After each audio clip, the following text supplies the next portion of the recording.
We're good? Mike? A thesis of an architectural dialogue between light and form, Hold on. biomimetic form fighting in response to daylight. Stop Hold on. Okay, let Yutong do his job, man. Yeah, let's do the intros and then we'll get going. Okay, Yeah, we're live. if the rest of you wouldn't mind muting. Yep. Okay, and we lost a few people or what? Oh, I think we're still all here. Yeah, So we have David Correa, Mike, Chichi, which I've not met, so hi. And so I just want to start by welcoming all of you and giving up your time. And I'm representing Marco in the department, but he's here, so he can say hi to the rest of you. We have two guests. I do not know Mark at all, so I'm really sorry if you do not mind introducing yourself to the rest of the world. I'm sure we have a global audience spanning time zones. Sure. Mark Cici from HOK Architects here in Toronto. I'm the global director of director of design technology. Excellent, thank you. And David, I believe you are a Ryerson graduate.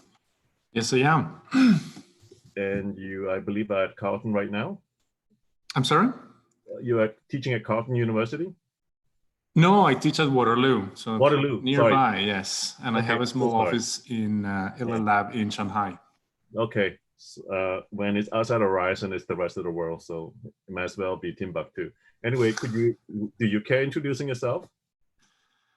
Myself, yeah. I don't know. What can I say? I went to Ryerson, had a fantastic time, great instructors, and I kind of started traveling the world. So I lived I studied in Calgary, the Yukon territories, and then in Germany for over 5 years. And my expertise is in robotic fabrication and advanced materials, looking at shape-changing materials and complex composites. And now I'm teaching at Waterloo, kind of leading the advanced fabrication and robotics sort of area of research. Okay, excellent, thank you. So the presentation itself, we basically have a 5-step process. Ngan will get about 20 minutes to do her presentation. And after that, we will open up the floor for clarifications for Ngan. And after that, the defense will start with Q&A from, of course, Vince, Jason. I'm the departmental rep. I normally just offer comments. And then, of course, our two guests today. And we will wrap up with some last words from Ngan. And then we will adjourn into some private space. I do not know what the setup is. Today's my first defense. I suspect we will have a meeting room set aside in Zoom for that. We simply ask Ngan to leave the meeting. Okay. And then we stop live streaming. Okay. And then we just continue the meeting in private. Okay. Yeah, very primal. So that works. That works for me. Okay, Ngan, so you have about 20 minutes, and about 5 minutes towards the end, I will signal you with my hand. If I don't get your attention, then I will yell at you. Okay, you can go. An enemy's form. The light-form relationship occupied the realm of biology. Over generation, organic forms rely upon sunlight to function and survive. And this natural force fosters architectural from within the design process. The architectural proposition in this thesis aims to delineate the biomimetic principle from leaves to apply architectural envelopes for daylighting control with thermal consideration. Although rooted in environmental forces and functionality, the exploration takes a step further than conventional passive design to construct an emergent perspective, a return to functionality. In the chaotic world of matter and energy, architectural form evolves actively and autonomously through forces in their elemental composition. Fundamentally, the forces or the information hidden behind the form variation originate from the functionality that it carries. This shed light upon biomimetic design where the organic form alters and adapts based on the functional inquiries towards survival and evolutionary essence. On Gottfried Semper's proposition about mathematical function of architecture, forces request the change of forms. Every work of art is a result, or using a mathematical term, it is a function of an indefinite number of quantities or powers, which are the variable coefficients of the embodiment of it. Forces in the architectural form were once equated to the iatromechanical system, coined by Descartes, which accommodates a series of discrete parts functioning as organs and bodily systems according to purely mechanical principles. The problem is the form invented from the predetermined expectation and misapprehension of natural forces will eventually direct architecture to utilitarian machinery. Nature suggests a feedback loop on which the variation of form requests the change of its original function, resulting in a new form of function, a multifunctionality. This dialectical relationship opened a discussion toward nature where architects have found brilliant recipe to apply in form-fitting design. Biomimetic buffer zone. Leaves are one of the most vulnerable organs of plants with soft tissue, thin membranes, and external location to handle the photosynthesis. Leaves epidermis contain a buffer zone located just at the external boundary of the stomata layer. The boundary layer is a thin zone of calm air that surrounds each leaf. The thickness of the boundary layer influences how quickly gases and energy are exchanged between the leaf and the surrounding air. The bioinspiration from the boundary layer has not been a surprising idea seeing the appearance of storm windows on the building envelope. Likewise, in the double skin facade, the thermal space between two glazing layers precisely resembles the boundary layer on leaves. The functional goal of this buffer zone is, in the tree system, is to enhance the insulation capacity while maintaining adequate sunlight access for the body. Plants adjust their boundary layer thickness around leaves through the development of and configuration of hair or pubescence. The hair, so-called trichomes, usually take spherical shapes with transparent material to form into minuscule bubbles. This feature allows trichomes to maximize its air buffer zone without blocking the necessary amount of sunlight entering photosynthetic cells beneath. The field of architecture has stated the biomimetic functionality of air for centuries under theoretical and technical circumstances. To fully understand and transcend the application of air in pneumatic designs. At a higher level of organic development or evolution, air is no longer a basic chemical supply, rather an integrated force. In 1961, Fry Otto started to conduct experiments with soap bubble, which can merge, keep the least enclosed surface as a cluster, and automatically construct a flat common wall between every two members. Organic cell and body parts make use of the principle to increasingly construct series of units to support each other. A single and large individual of any pneumatic forms is very fragile and unstable under external pressure and easily end up with undesirable deformations. However, in 1968, A group of utopian artists, theorists, and architecture students glorify air in a single unit as a magical source to construct inflated inhabitant for human. In terms of material use, they were successful at containing air inside a high transparent skin made of nylon or PVC. When functioning in building of a larger scale, the failure of the single pneumatic form were disclosed in the first two design options of U.S. Pavilion for Expo 70 in Osaka in 1968. Unlike massive exhibition pavilion and temporary installation, the air cavity was first used in 1903 as an insulated layer to reduce heat gain in summer and heat loss in winter for basic office space, thanks to the low thermal conductivity of air. Inspired by a more stable structural geometry of soap bubble and expansion, and the expansion of the boundary layer on leaves, ETFE pneumatic facade became a catalyst for liberating the rigid form of conventional double-skin facade. The first ETFE building was the Eden Project, designed by Grimshaw Architects in 2000. After the Eden Project, many descendants of the ETFE system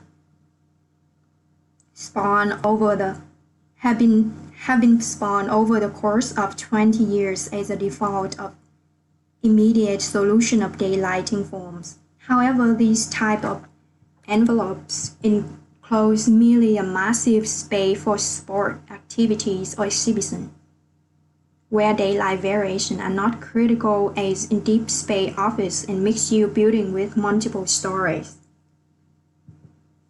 In 2010, by adding more pneumatic chamber in a unit, ETFE panels in a multi-story building named Media TIC, designed by Enric Ruz-Gelli, can vary their transparency across the facade area to adjust daylight access, opening a new paradigm in responsive pneumatic envelopes for daylighting design. Investigating contemporary building facade from a biomimetic point of view, the thesis attempts to integrate higher performance traits of functionality, materiality, and stability in a new multifunctional pneumatic envelope. Material capacities. Unlike properties, which are finite with time and space and strictly defined in measurement, a material capacity is always subtle, potential, and relational.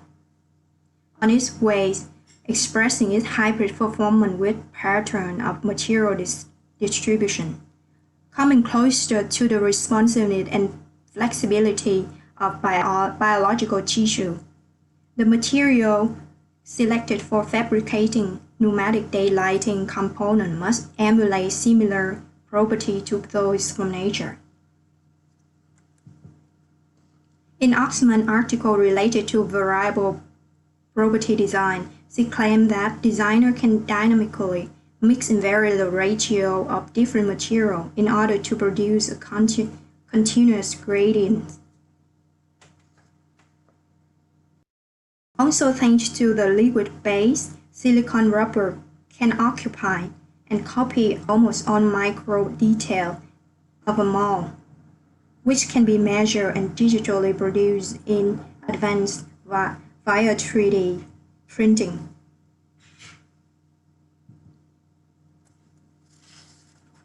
ETFE's lower elasticity confine pneumatic unit into fixed frame and cannot vary unless there is a change in the grid pattern. As silicon is softer, it can withdraw to its normal state after deflation. Softness and body compliance are significant features normally apparent in biological systems, which contribute to a more natural interaction with their environment. The experiment with plastic sheets showcased an emergent curvature resulting from a variation of pneumatic patterns. However, by differentiating thickness and merging more than one hardness value in casting process, a silicon panel can expand dynamically under the same intake of air pressure with the same surface pattern.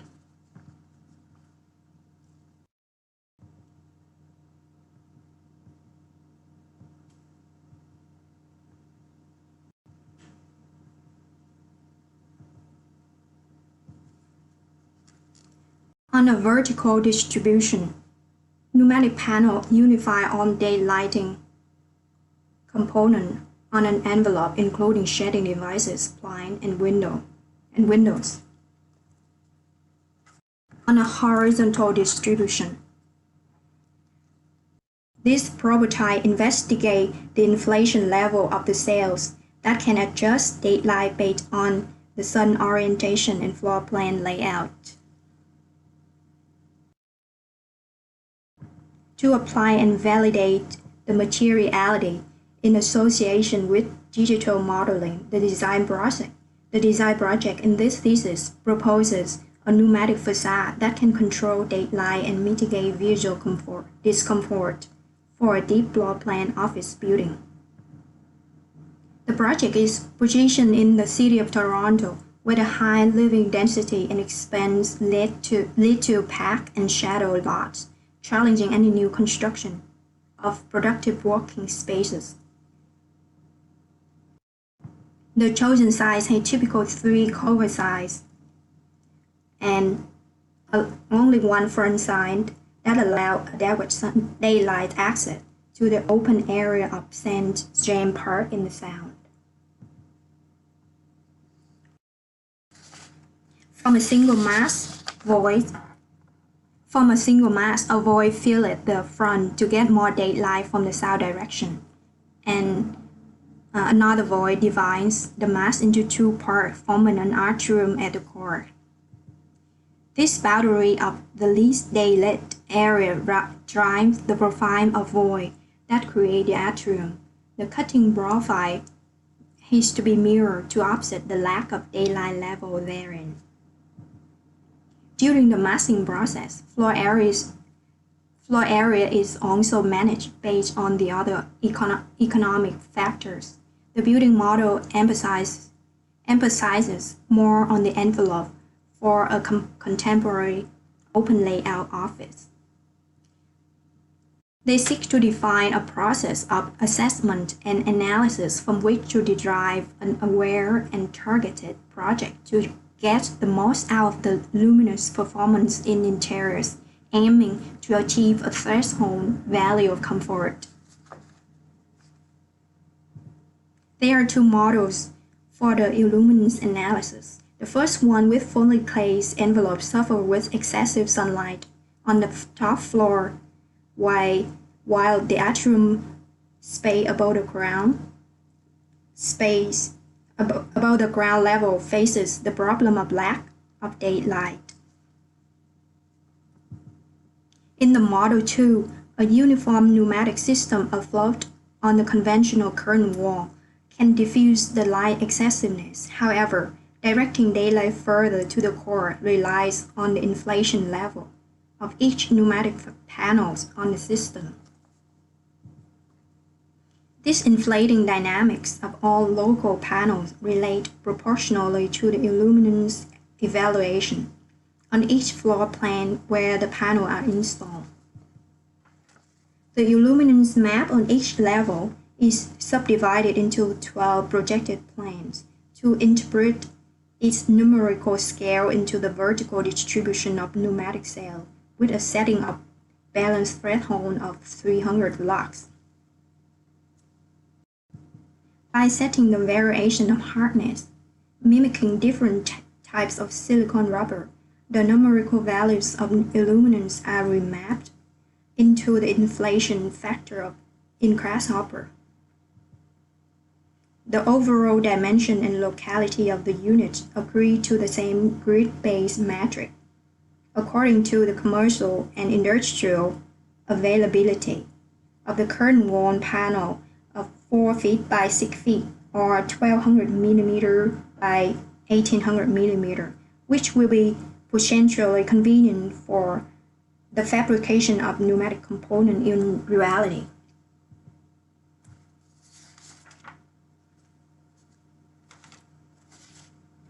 In comparison to the fully glazed model, the daylight distribution in the pneumatic model is more even, maintaining comfort and productivity for the occupants.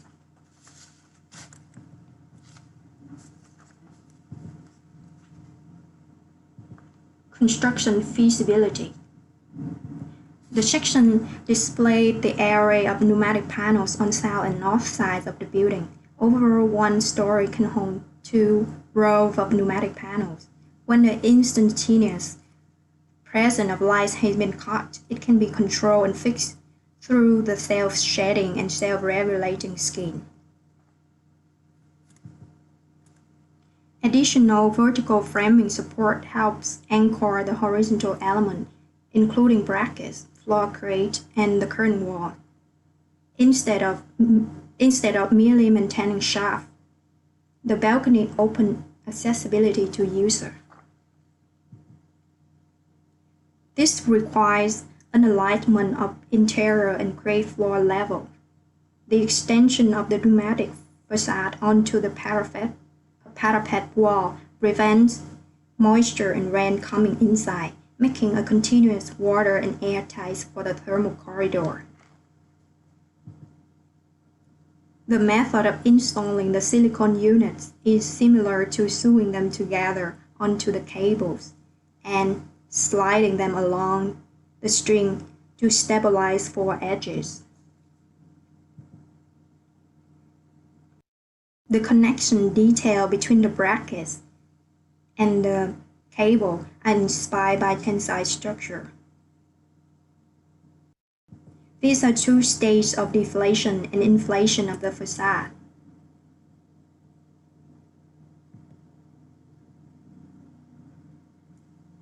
Front view also displays the translucent differentiation of the pneumatic panels, open the view to the outdoors. Finding an optimal level of light simply through the achievement of threshold level established as a priori is not the ultimate goal of the thesis. Rather, the thesis design research has questioned and tested a possible convergence where biomimetic design, digitality, and materiality are exercising on to arrive in a hybrid and emergent form of the building envelope that speaks for the 3 domains.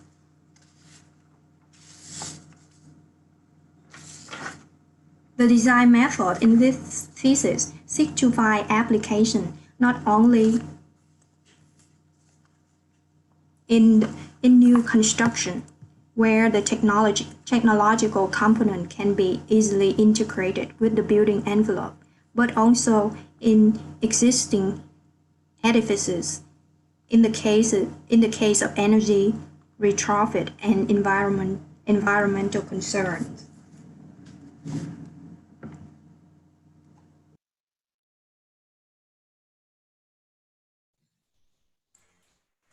So this is the end of my presentation.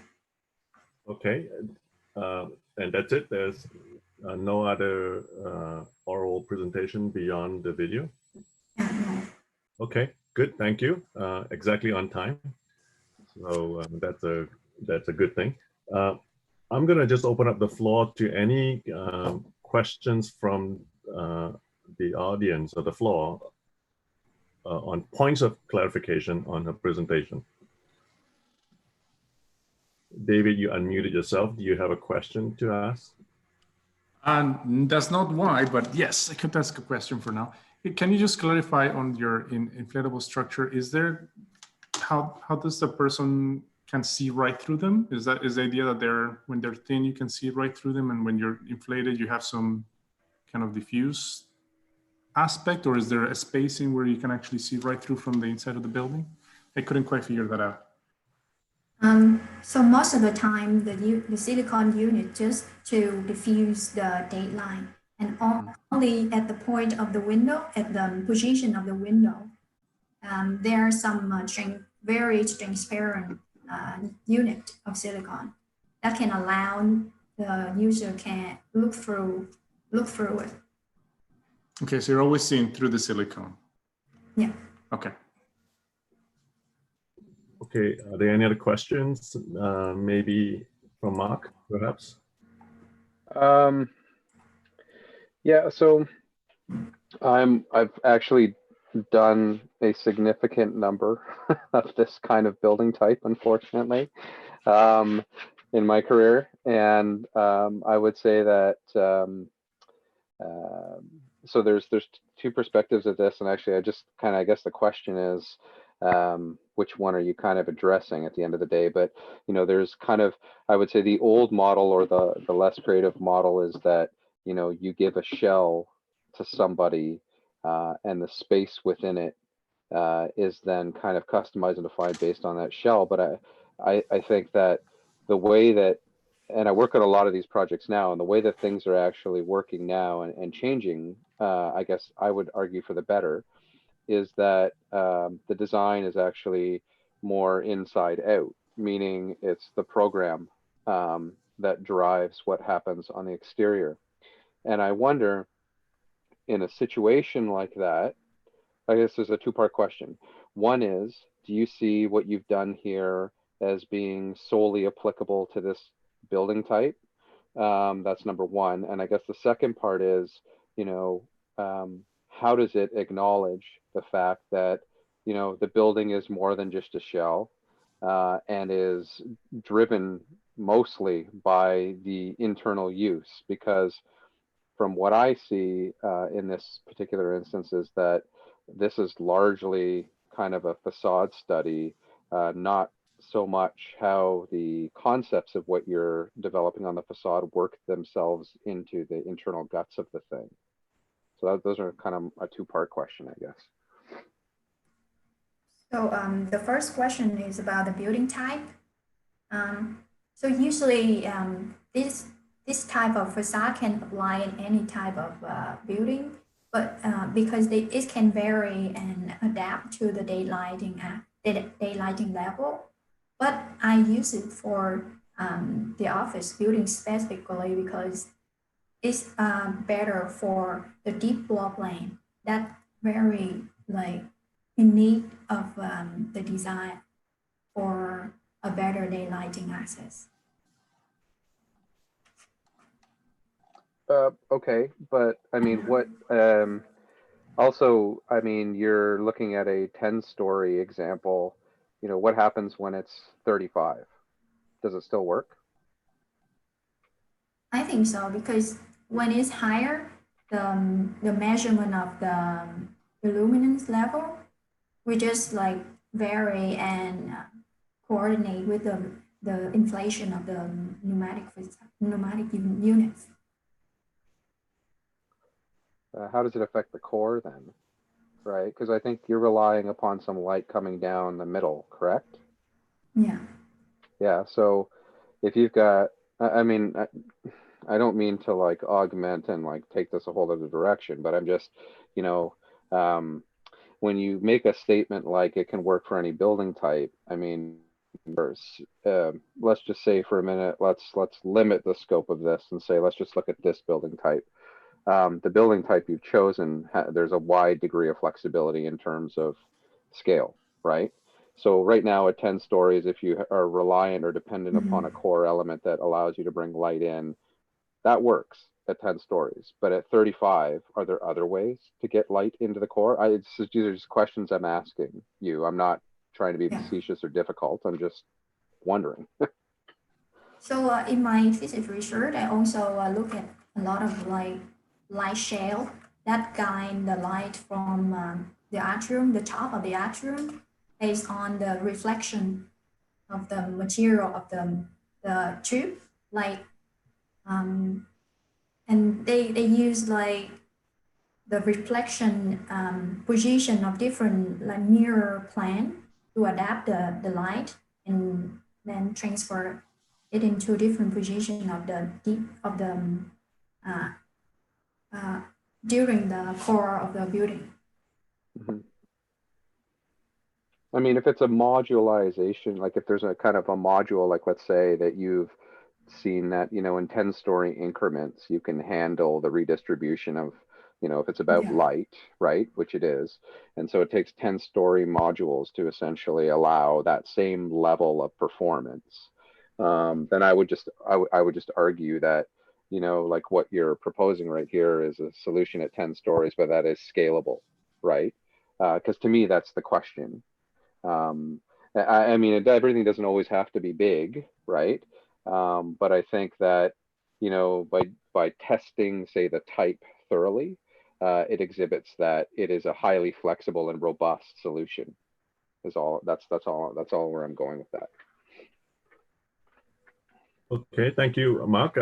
And since Mark has kind of started the Q&A, the defense, I'm just going to actually let him finish his thought, if you will, with the questions, and I'm going to ask David, and I'm going to apologize to Vincent and Jason that if there's any clarification questions you have for Ngan, we can bring that up in the defense discussion. So Mark, you still can have the floor if you have any other comments that you want to make beyond the first two that you had already made.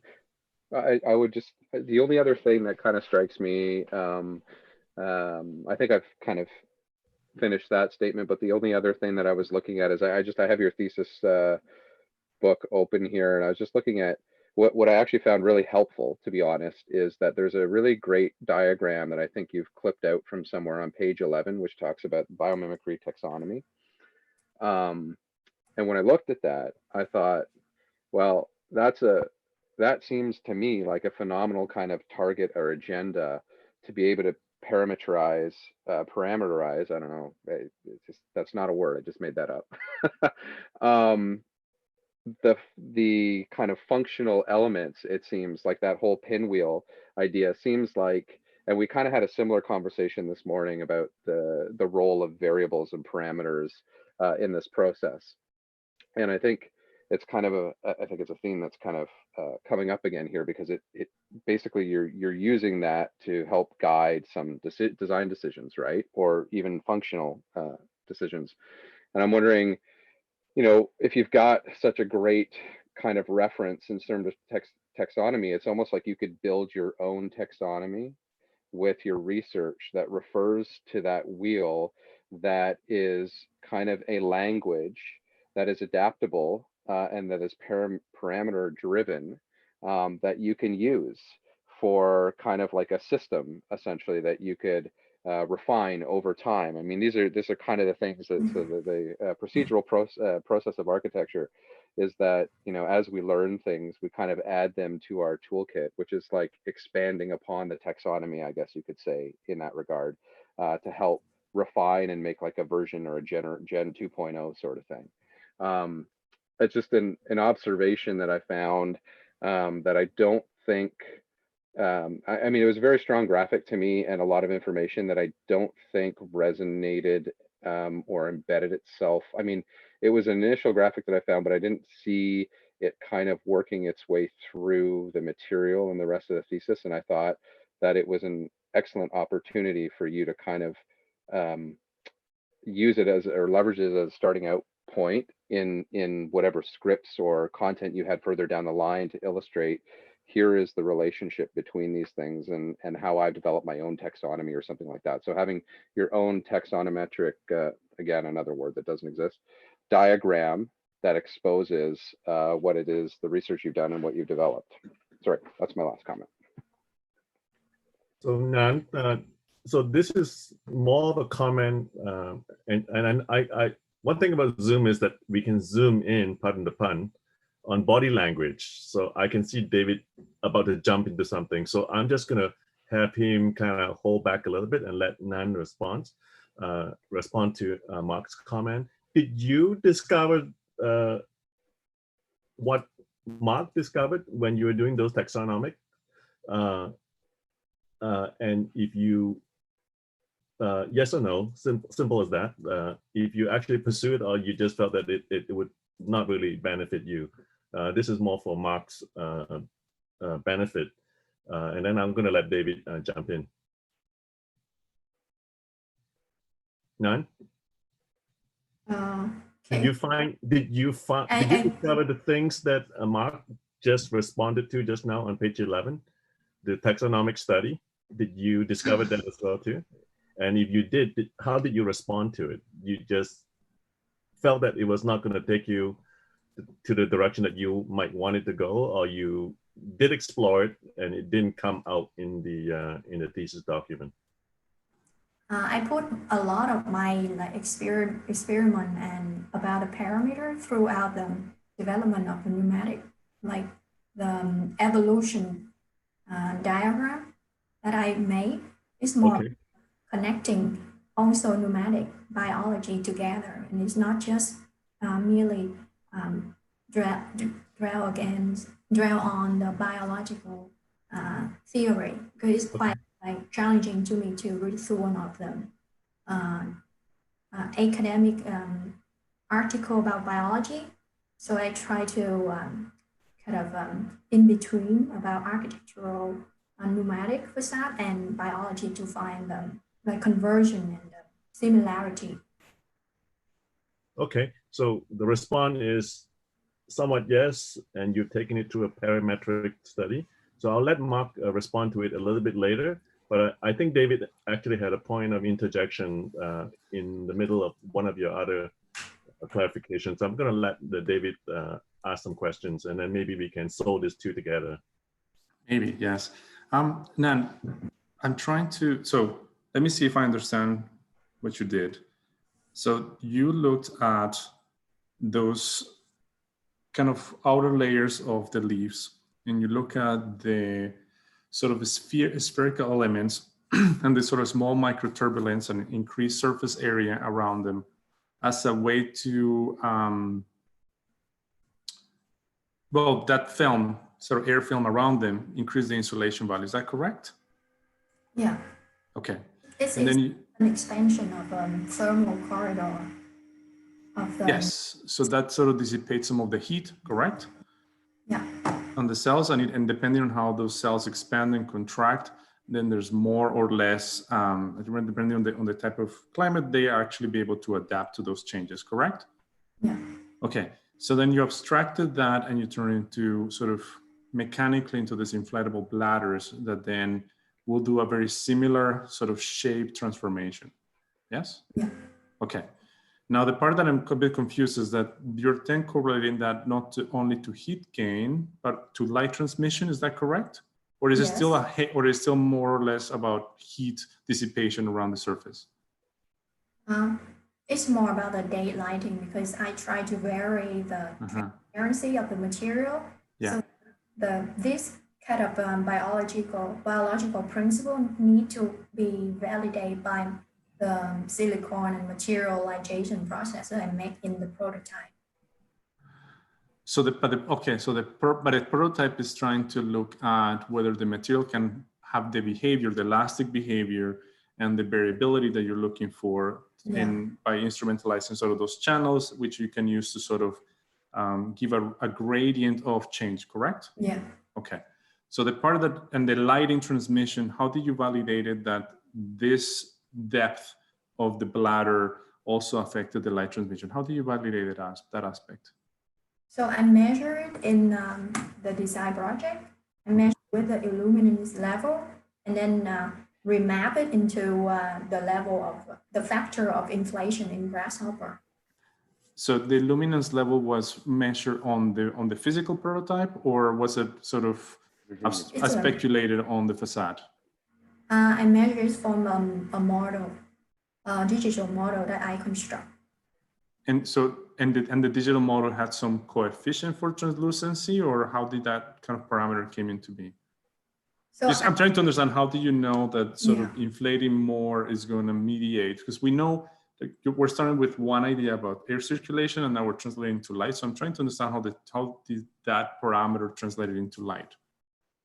So I have to set up the model into the right position of Toronto and the site location, and then I try to construct the similar properties of transparency into the digital model and then tested it with analysis of the luminance. And in different analysis, I'm Okay.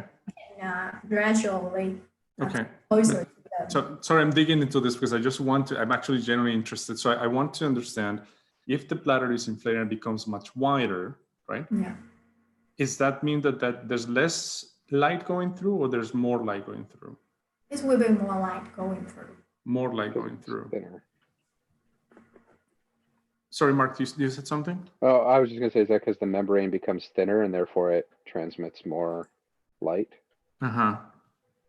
So That's the idea, right? my exterior facade has like an arrangement of 8 bubbles, Uh-huh. and each 2 bubble will represent a shading device. For example, can you see on you can see on this slide, the very top 2 bubbles will represent the height window that can let the light access very deep into the floor plane. Okay. This is very fast. So then so there's actually a contradiction then when in the images that you show that there's windows where the membrane is flat, then actually I wouldn't be able to see much through there because there will be less light going through it. Wouldn't that be correct? Yeah. Okay. So at the position of glare and discomfort for the user, the bubble will be very flat and become opaque, more opaque. More opaque. Yeah. Okay, so then what you're saying is every time it inflates, there's more light, everything there's less inflation. So at all points, you're still seeing through this membrane. That's the other part of it. Okay. Okay. I don't think I have to think about this a little bit because it's a bit of a, I mean, the only question I will have, I guess, in terms of formal, it seems that you analyzed sort of geometries that were fairly complex in the way they worked, right? They were kind of these bubbles that were kind of associated with each other, and then you translated them into very longitudinal elements, right? Yeah. So it was kind of, it seems like an odd parity of the two. Would you expand as to what that parity kind of came about?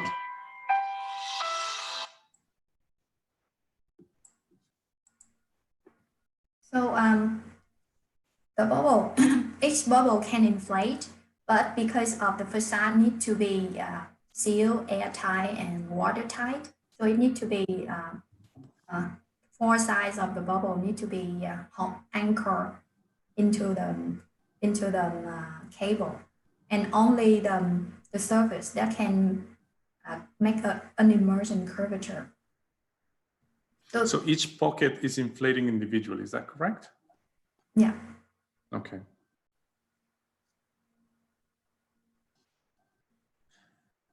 I mean, the last question I have, wouldn't it make sense if we had the same geometry without inflating it, but it's static, right? And it has the same sort of configuration. What would be the loss?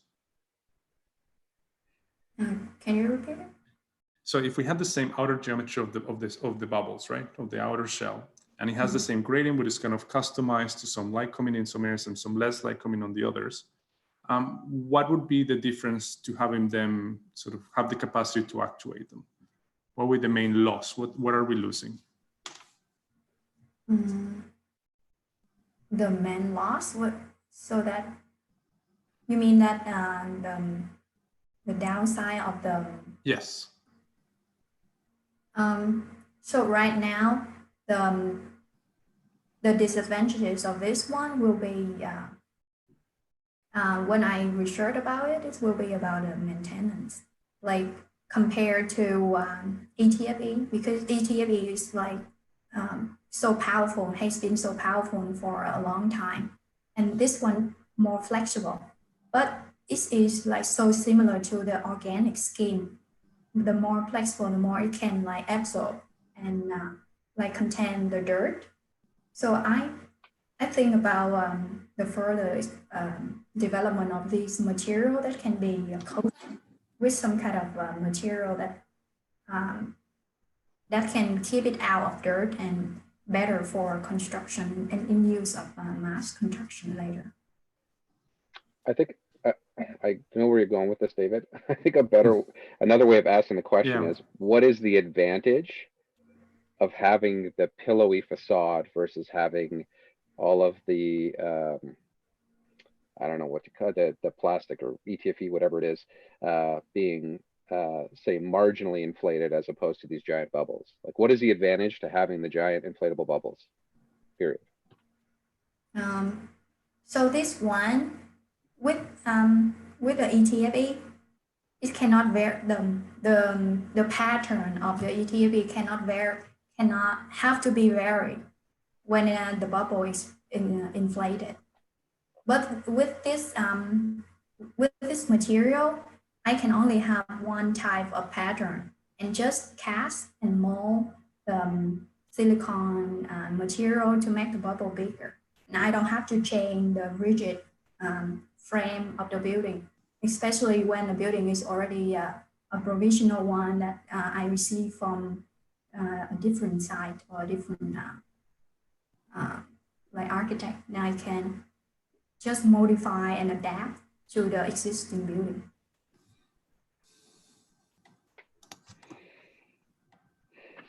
Okay, can we let that thought hang for a little while? And I want to bring in Vince and Jason, because hopefully in their line of questioning, it could shed some light onto some of the remnants of your questions. I'm referring to Mark and David.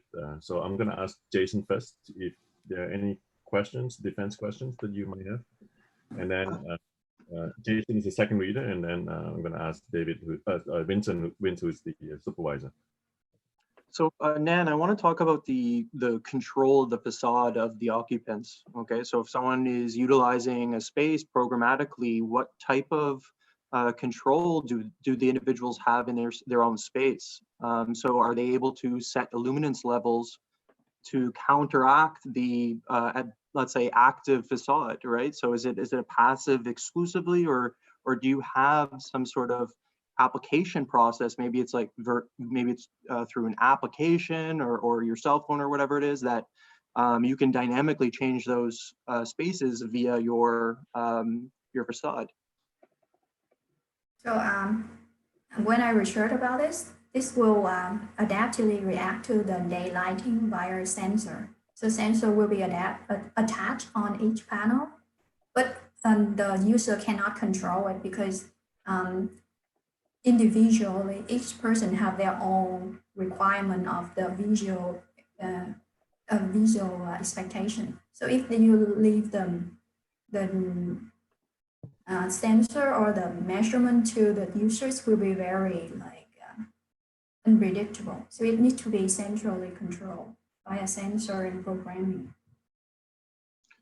Would you consider another layer to be an advantage to the system so that you could potentially adapt your facade to quite literally the programmatic experience? So for example, if I was in a boardroom and I needed to do a presentation where I needed almost no light, how would I be able to modulate the facade in order to facilitate that type of work?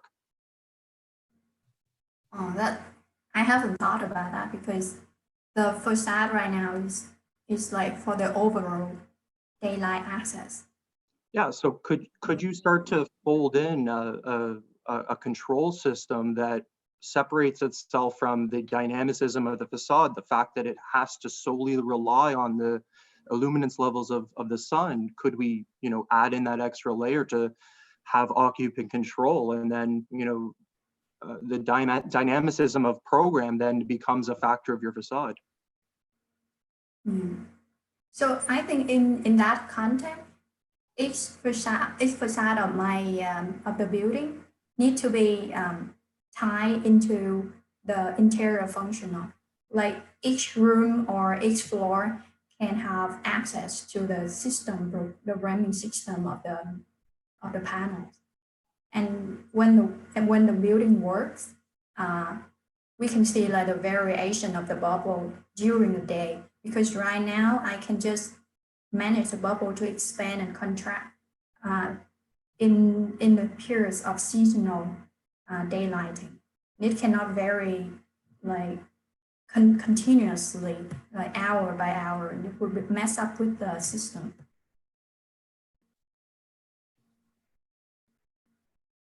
I appreciate that, but I think that there could be that extra layer, right? And I think you know why, right? Because the occupants are losing control of their environments right now. It's based solely off of your digital infrastructure, that whatever remapping that you've associated to the amount of illuminance, that's the only control system that the building has right now in terms of modulating light.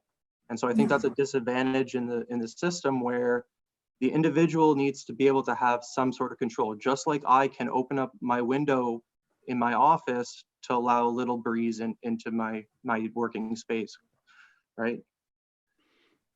I would agree. I would say that conceptually, the premise of the inflating and deflating, let's say, to stretch the membrane or weaken the membrane for transmission is kind of just that. It is the concept, and that there are several layers and permutations of the same concept that would give more occupancy control over the situation. So instead of having one tensile membrane, there could be 2 layers. And instead of it being inflated, there could be sections, to David's point, that are in tension, right? And so it's the combination and the layering of the premise and the concept that actually creates more juxtaposition and flexibility in the system. Yeah, Yutong, is it okay if I comment on this at this point in time? Yes, please. I was actually gonna. Okay. Yeah. I was just gonna actually tie Jason's comments back to Mark's when he was questioning earlier on if this expression on the outside is driven by the program within the building. So Mark actually, thank you for closing up that loop. Yeah. So I'm gonna invite. I know David has a comment to make, but I want to invite Vince to come in and talk to that. Actually, you know what, David, you by all means comment now, because I just got some macro ones based on just what's been said earlier. So I think that what you have to offer will probably fall under the same umbrella. So please go to I mean, yeah, at this point I don't have much of a question. Is more a comment. I think, and I really commend you the sort of like you have a conviction. Maybe put it that way. You have a very good conviction about how this is doing. What you believe is doing. I think it does to some degree support that. I think your process of looking at a biological process and actually finding ways to implement it, I think is quite valuable. I think the difficulty, it starts to fall through when you're actually making it sort of functional in a way that it starts to address all the other dimensions of the system, right? So, I mean, I think aesthetically, I think is not necessarily the best showcase of its potential, right? Like you cannot have, you start with these ideas of very meticulously, nicely subdivided, functionally graded structures that nature has, and then you end up with a regularized grid of bubbles. Not even bubbles, they're actually kind of pockets, right? They're like pillows in essence, rectangular pillows. And I think, and it's not necessarily that that's necessarily bad, but if that's sort of the abstracted model, one would expect that you will find an application that really highlights that geometry as being the main feature, right? Because in this case, you're both the person who's abstracting the principle and then also the person who's designing the application, right? In some cases, we're kind of the opposite. We get a project and then we have to find a system and try to make it fit. But in this case, you kind of have the opportunity to do both. And I think Mark's point of, is this really the only building and how can it be upscale or not, are extremely valid, because that's where it starts to fall through as a project, as an idea.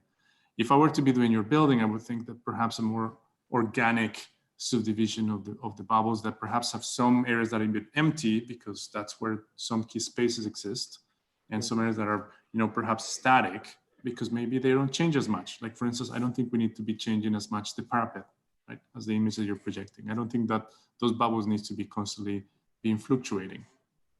Does that make sense? I used to try to make these panel like can be undulating, and because I try to make a model with the tectonic that matches those requirements, but it's so like because of the pandemic, the shop would close. And But it's not just about the shop. It's about conceptually, you know, if you couldn't make it in the shop, you could have designed the building with some of that kind of intuition embedded into it. So again, I commend your ambition, but I think you need to sort of, as an architect and a designer, also look at the aesthetics of it, look at what it's expressing and how it might relate in a way that maybe even carries more of those initial sort of intuitions, right? And initial sort of abstractions that you're using. And Mark's point about looking at that diagram and taking a closer look as to how those different components might play a role in other aspects of your design, I think is really valuable. The challenge that I have with your argument is that it starts in a very grand biomimetic level. It talks about how plants use tropism, move towards light, and then we end up with a pillow, right? So in some ways, I wish it would have been about like, okay, I'm going to take just one principle and then I'm going to expand it, right? And I'm going to understand what that does. And then I'm going to see what the key application is. But you're sort of, you're trying to play kind of these both parts. So like I'm doing all biomimetics. And then when we look at the building, there's all those biomimetics are not quite there the way the way one needs to sort of actively evaluate them. I think that's sort of where the challenge is. But again, your ambition is great and you're trying to carry some of these things through, but being a bit more critical as to how they apply would be greatly beneficial to you moving forward. Vince? Yeah, thanks, Yutong, and thanks, David. That comment's a good place for me to start, because as much as there is ambition there, David raised a good point that where you start with biomimetics, you really aren't very clear about the essential issue, which I have, is the communication of how you actually embarked upon taking on your project from that biomimetic lens into what you got at the end, right? So I have, for myself, I'm just kind of keeping inventory very quickly of things that have been raised that you really should be better at articulating. Again, communication, which is like, what are the key benefits of having this system? How was it derived? You know, when David, you know, who knows a lot about how you know, we do data analysis and computational generation of form and stuff, he's even still perplexed at figuring out how and the logic that went into going and making things, right? I think we also have questions that come about from how it's operated and how it's controlled, as has been raised by both Mark and by Jason, right? And just how do you integrate it into the real operations? And now I want to come back to the issue of the discussion about the types of units that you got. I find it very strange that there's a bit of a discussion in my mind, and I wrote it down in my own notes, about whether or not you're actually really aware of the architectural application, or if you're just simply applying a product that you've developed that you really have a fascination with, right? Because on one hand, we look at the architectural proposal that you got right now, and that uniformity of those cells, essentially, right, really doesn't make all that much sense. If you were even looking at the basic grand scheme of biomimetics, right? Biomimetics allows for differentiation, and in the interest of becoming more efficient at offering you know, cues on how we design things now, right? So it's really surprising that you can have this uniformity where we look at everything from a leaf cell, right? There is a clear-cut connection to the operations within, right? That's why we have similar stomata configurations in a leaf, but then it is a variation of it. There are variations of stomata as we follow along a plant, like a dandelion, along its stem, along its other parts, right? Which effectively are the same kind of makeup, but there's a different operations within inside, right? We look at your skin cells. The skin cell on, say, your eyelids are different from those which you find on the palm of, or the base of your foot, right? Even though they're both skin cells. So there is that variation that really isn't talked about in your discussion. More importantly, I think that, you know, coming back to an earlier point that Mark was raising, which is about, you know, if I jack this building up another 30 stories instead of just 10 stories, right? What's the difference, right? And the response was rather benign in not really expressing the relationship to the interior of what's going on, right? And Mark's, you know, kind of polarity or positioning of the two ways of operating in an office tower, for example, you know, whether it's the shell or whether it's the internal operations that determine it, I think you really were unaware of that kind of condition because you're so fixated on the cladding, right? So I think that at the very least, that has all these points are things that I think will have to be kind of clarified in some of the book that you're going to have to fix. For me, one of the things that came out in the presentation, we talked a lot about this in our earlier discussions, but I still think that there has to be a clarification in the kind of indoor environment that you create. I think that you make a big deal out of it in certain chapters in your book where you start talking about the indoor light qualities, which impact kind of operations.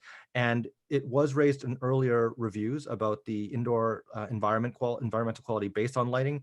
And you really never show us a really meaningful comparison. Yes, you do show us the kind of light levels in terms of the lux, but I think that, you know, if you remove the engineering and the science out of it, we would just like to know what is the overall improvement. Like, to me, coming back to an earlier statement about the nature of this kind of uniform, cladding, I looked at your section for a minute and I realized that on the north face, you pretty much have the same cladding as you do on the south face, right?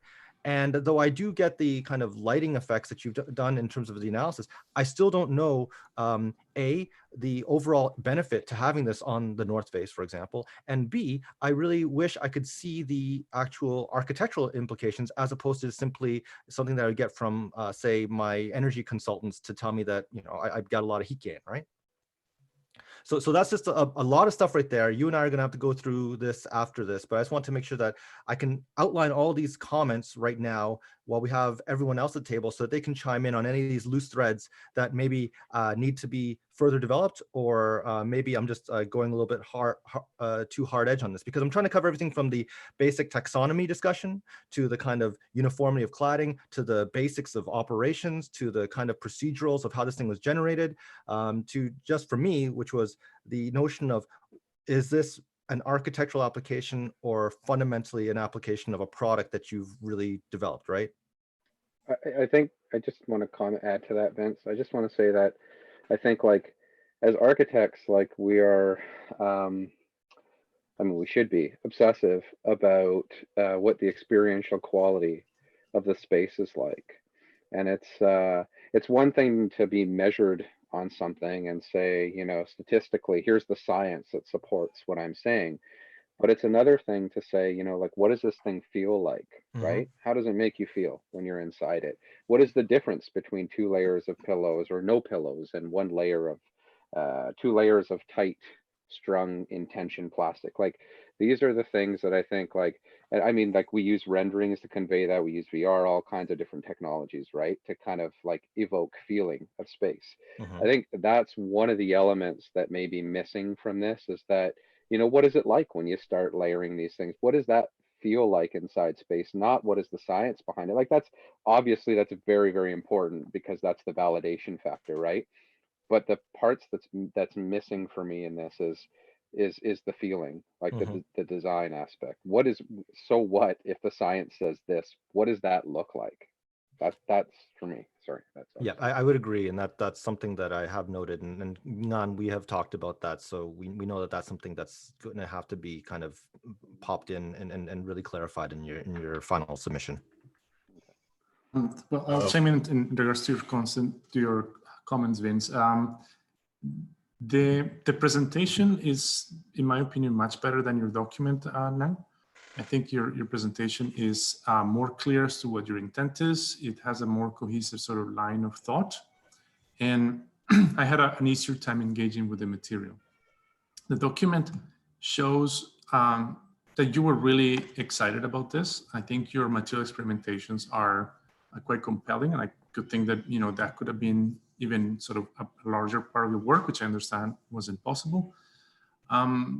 But I agree with sort of the Mark and everyone else. I think the architecture dimension of it is, I think, what you really have to, well, the writing part needs some more specificity. There's a lot of terminology and there's a lot of claims that are made that are not quite precisely positioned.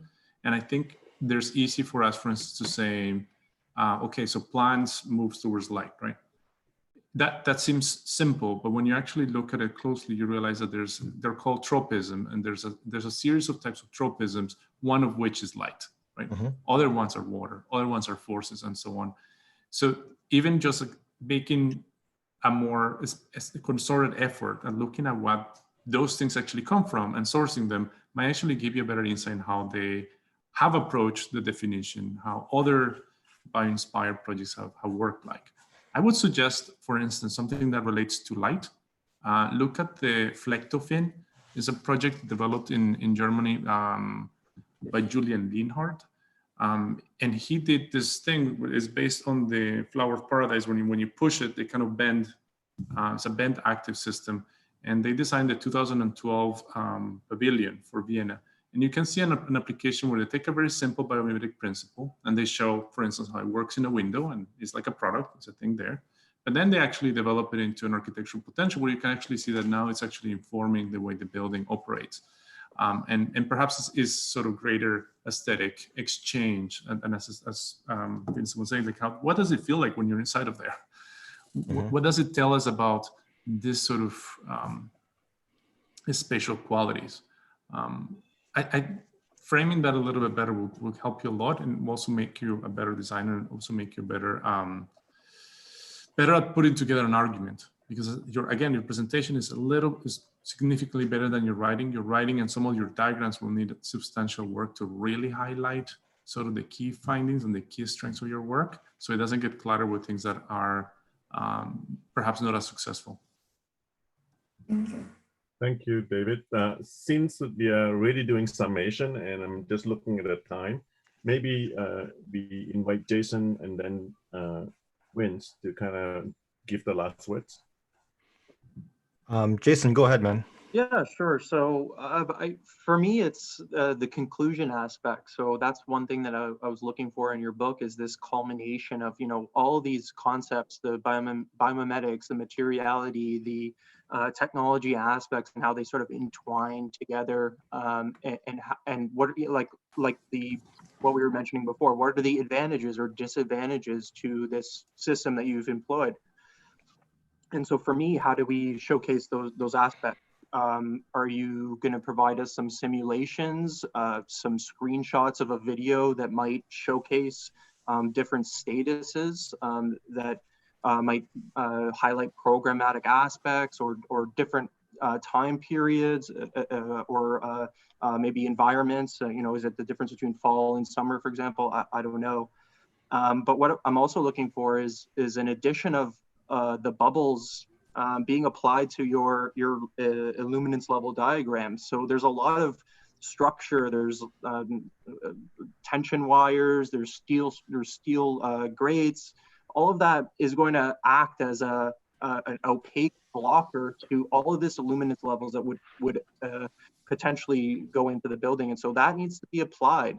These real life scenarios need to be showcased, because quite literally you're showing the modulation of light, and we need to see that. So how you draw difference in light, or how you communicate kinetics or movement, is very important in the conclusions of your presentation, I think.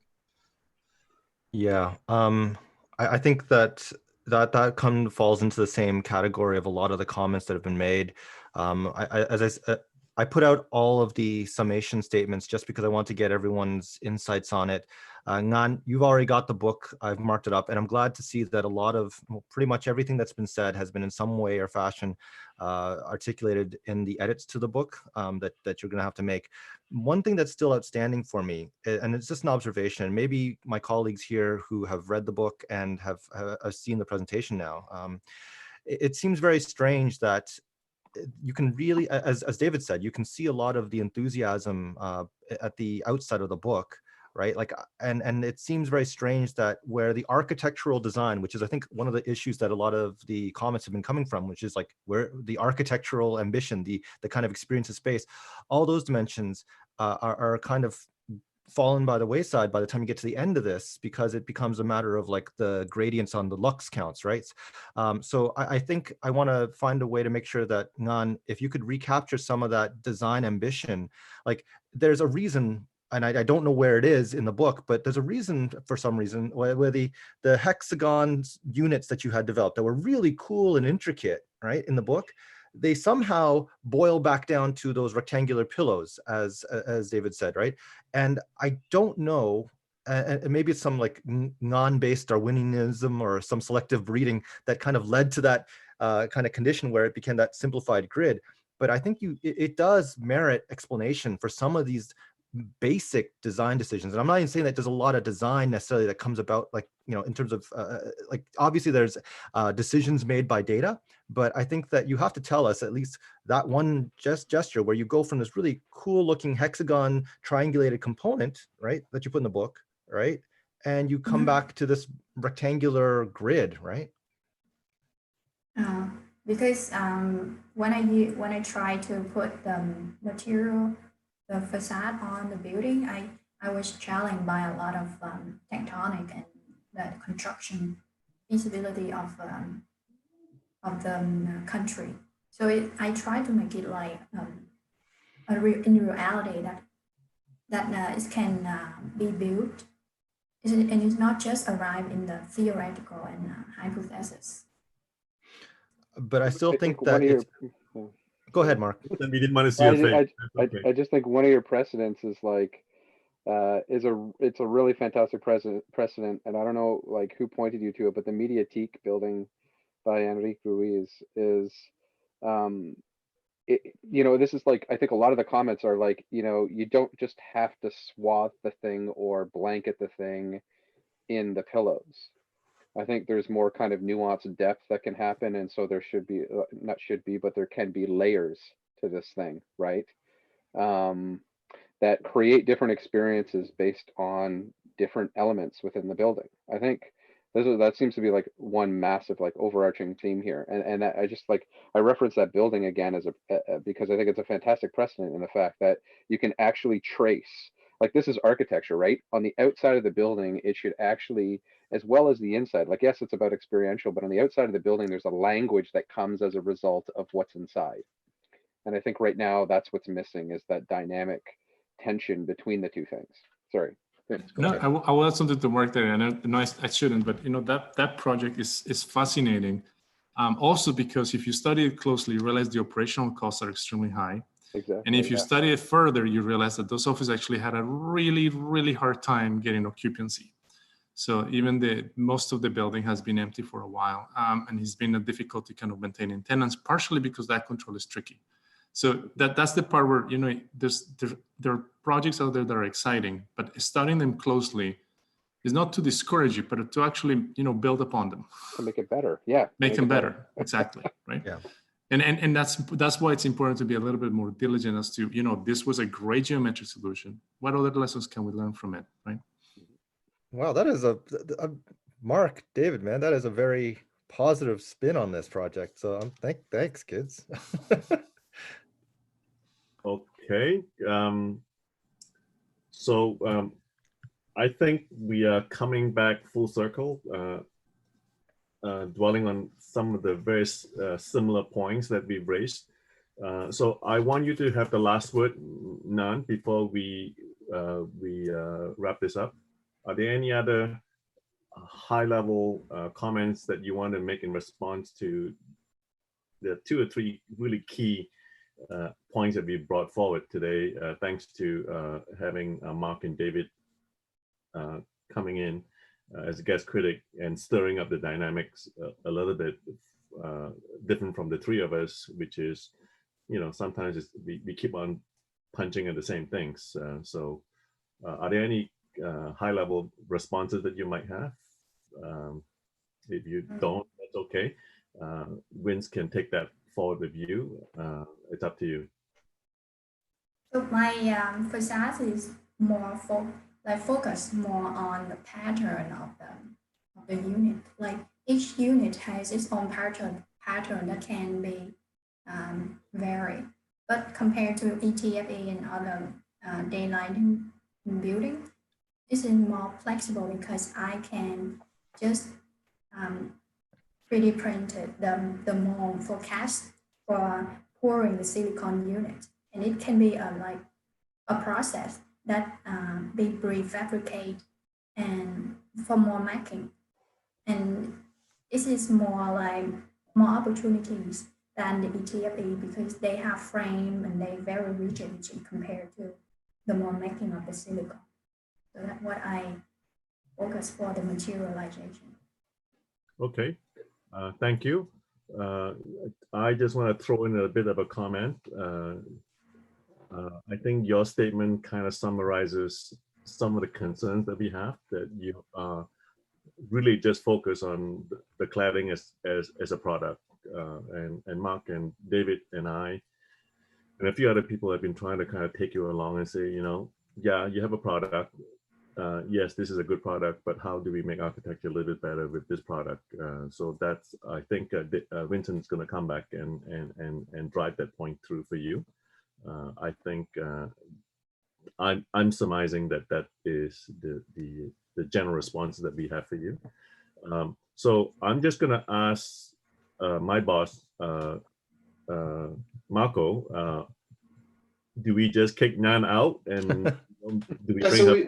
we follow the similar procedure to what we do in the the in-person reviews, where we convene separately now, and the way to do that here is to ask Ngan to leave the meeting, and then afterwards Vincent will contact you for a separate private Zoom meeting. So we'll end this now. We'll also stop live streaming and we'll stop recording. And we will continue our conversation in private. So Ngan, if you could leave us, we'll give you a big thank you for your presentation, and a thank you to our guest critics and committee, and thank you to anyone who was following along on the live stream. And we'll see you later this afternoon, hopefully, for the other reviews. And so we'll now convene in private. Thanks, Ngan. Thank you.